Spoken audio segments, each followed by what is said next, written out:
the Leidingsstation. She's taken almost all that I've got.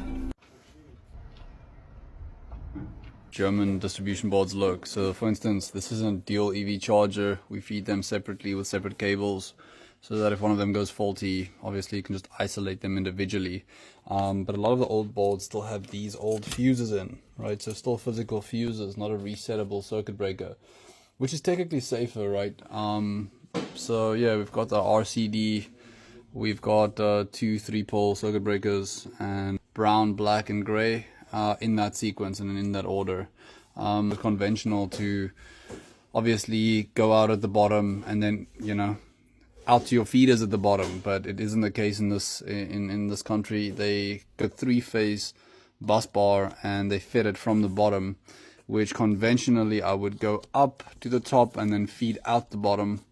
Yeah, I can't always say that this is better or ours is better or the way I was doing it is better, but it's solid, man, solid connections. And like I say, so you go out the bottom, you bridge it, and technically, you know, the magnetic type circuit breakers will still work with AC. Anyway, here it is. Obviously don't try it on an RCD. EV Ladestation. That's basically EV charging station.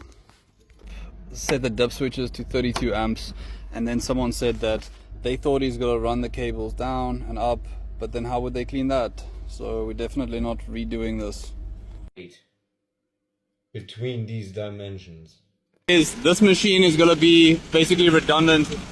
We're gonna sell it for scraps and stuff like that. As you can see, this cabinet over here apparently was replaced half a year ago, and due to the fact that there are rocks coming off the valve, they chipped the metal and the metal rust. So that's only 6 months old. The motor next to it looks absolutely toasted. And so yeah, this is installation. They call it an unlager. It's going to be replaced and made more efficient because it is being run from like 1, 2, 3 containers around here, and each one with a different box for a different motor set.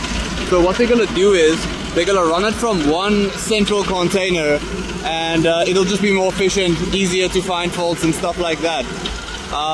Either way, boatload of steel every single day. It also separates rarer things like gold and all sorts of other rare earth metals that they eventually do sell to China and stuff like that as well.